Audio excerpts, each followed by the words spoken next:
स्वागत करते हैं दोस्तों आपका हमारे चैनल के अंदर। जिस तरह से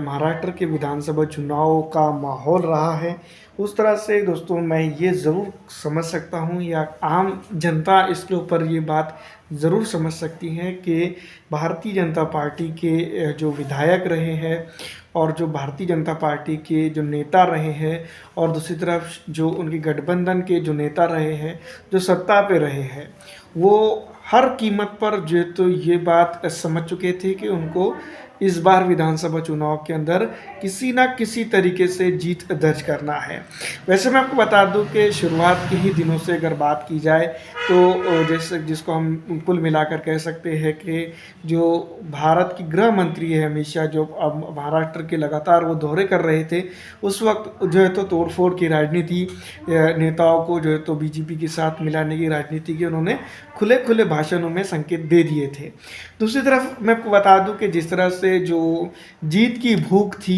जो है तो कई प्रत्याशियों के बीच में, कई प्रत्याशियों की बात कर रहे हैं हम, एक विशेष पार्टी की बात नहीं कर रहे हैं यहाँ। तो जिस तरह से मैं आपको बता दूं कि अभी इम्तियाज़ जलील ने जिसको एक्सपोज किया है, और दूसरी तरफ मैं आपको बता दूं कि भोकरदन, सिल्लोड और कई ऐसे विधानसभा क्षेत्र है जहाँ पर जो है तो ऐसे मामला पेश आए हैं। और जिस तरह से फेयर इलेक्शन जिसको हम कह सकते हैं, जो तकरीबन महाराष्ट्र के अंदर, तो मुझे नहीं लगता कि उस तरह के आज़ादाना इलेक्शन हुए हैं। इसके ऊपर कई नेताओं ने इसके ऊपर जो है तो उंगली भी उठाई है, और हमारा इलेक्शन कमीशन जो है तो किस तरह का हालत रही है उसकी ये तो हम तमाम बेहतर जानते हैं। अब दोस्तों सवाल ये पैदा होता है कि वोटिंग हो चुकी है, तमाम तर चीज़ें हो चुकी है, अब जो है तो मामला है चुनावी प्रक्रिया का। एग्ज़िट पोल जिस तरह से आ रही हैं उसके ऊपर दोस्तों बात करेंगे। तो महाराष्ट्र के अंदर अगर देखा जाए तो यहाँ पर एग्ज़िट पोल नज़दीक नज़दीक जो है तो महाविकास आघाड़ी की सरकार बनाते हुए बता रहे हैं, और कुछ जो है तो नज़दीक नज़दीक जो है तो ये सीधी तौर पर अगर हम बात करें तो भारतीय जनता पार्टी की सरकार भी बनाते हुए नज़र आ रहे हैं। तो ये बात हम ज़रूर यहाँ पर एक आम जनमानस ये सटीक नतीजा निकाल सकता है कि जो फ़िलहाल के मौजूदा जो है तो एग्ज़िट पोल है जिसको हम कह सकते हैं, वो बेकार है, कुछ भी उसके अंदर रखा नहीं है। और जो है तो जिस तरह से वो देख चुके हैं कि हरियाणा के अंदर किसको वो सरकार दे रहे थे और कौन सरकार बना चुका है, तो यहाँ पर खुद जो है तो एग्जिट पोल देने वाली शायद एक जगह बैठे हो सकता है कि ये लोग एक जगह बैठे होंगे और उसके बाद इन्होंने डिसाइड किया होगा कि यार ऐसा हुआ था हरियाणा के चुनाव के अंदर, तो हमारे जो तो सीटें नहीं, हमारा जो तो एग्ज़िट पोल नहीं चला था, या फिर एग्ज़िट पोल जो तो पूरी तरह से रॉन्ग हो गया था। तो अब जो है तो मैं आपको बता दूं कि कुछ जगह पर भारतीय जनता पार्टी की भी सरकार बन रही है, तो कुछ जगह पर मैं आपको बता दूं कि कांग्रेस पार्टी के इंडिया गठबंधन की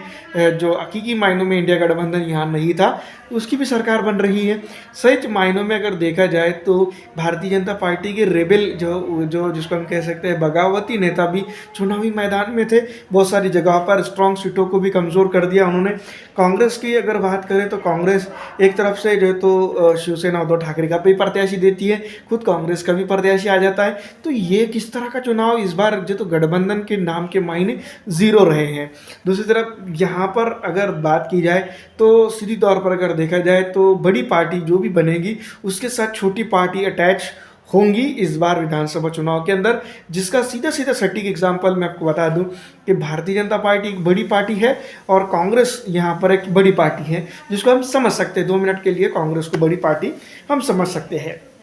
तो ये दोनों बड़ी पार्टियां हैं महाराष्ट्र के अंदर। और छत्रप की बात, जो क्षेत्रीय पार्टियां हैं उनकी बात करें तो इसमें शिवसेना भी है, दोनों तरफ शिवसेना है, दोनों तरफ राष्ट्रवादी कांग्रेस पार्टी है। तो अब क्या होगा, जो स्प्लिट हुई पार्टीज़ है वो एक साइड आ जाएंगी, ये बात याद रखिएगा, एक साइड आ जाएंगी। और ये बिल्कुल मुमकिन नहीं है, ये बिल्कुल मुमकिन नहीं है अगर कांग्रेस को जो है तो मेजॉरिटी मिलती है या तभी वो यहाँ पर सरकार बना सकती है। मेजॉरिटी वो भी कम से कम चाहिए 35-40 सीटें जो है तो ज़्यादा, यानी कि 200 के करीब करीब सीटें जो है तो इनको मिलती हैं तो कांग्रेस यहाँ पर सरकार बना सकती है।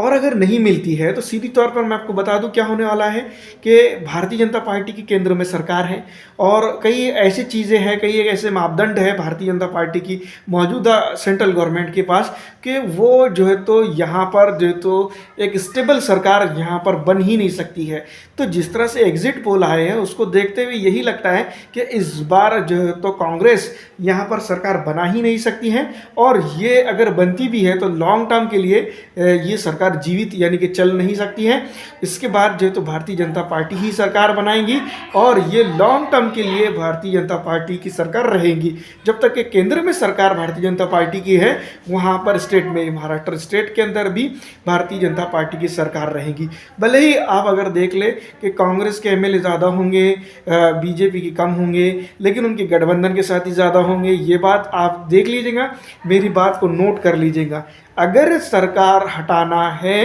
तो केंद्र से सरकार हट गई भारतीय जनता पार्टी की, तो फिर एकनाथ शिंदे ही क्यों ना हो वो भी कांग्रेस की तरफ होंगे और दूसरी तरफ अजीत पवार ही क्यों ना हो वो भी कांग्रेस की तरफ होंगे और कई भारतीय जनता पार्टी के नेतागण जो है तो मैं आपको बता दूं कि पार्टी से इस्तीफा देकर जा चुके होंगे। तो ये तमाम तर चीज़ें जो है तो समझ में आ रही हैं और कई अपक्ष उम्मीदवार जो चुनकर आएंगे यहाँ पर वो भी कांग्रेस की तरफ रहेंगे अगर सेंट्रल में कांग्रेस की सरकार आती है तो। वैसे तो मुमकिन ही नहीं नज़र आता है क्योंकि नीतीश कुमार को पता है कि 25 में विधानसभा चुनाव है। पहली उनकी पार्टी जो है तो विधानसभा के अंदर बहुत कम सीटें ला चुकी है, तो वो स्प्लिट तो वहाँ से बीजेपी से एनडीए से नहीं होंगे। चंद्रबाबू नायडू की सरकार स्टेबल है, उनको कोई प्रॉब्लम नहीं है, किसी से भी कोई प्रॉब्लम नहीं है, बीजेपी के साथ रहने से भी प्रॉब्लम नहीं है और बीजेपी को छोड़ कर जाने से भी प्रॉब्लम नहीं है। तो बेहतर यही है कि बीजेपी के साथ ही रहा जाए। तो ये लोग यहाँ से सरकार हटा नहीं सकते, ये लोग गिरा नहीं सकते।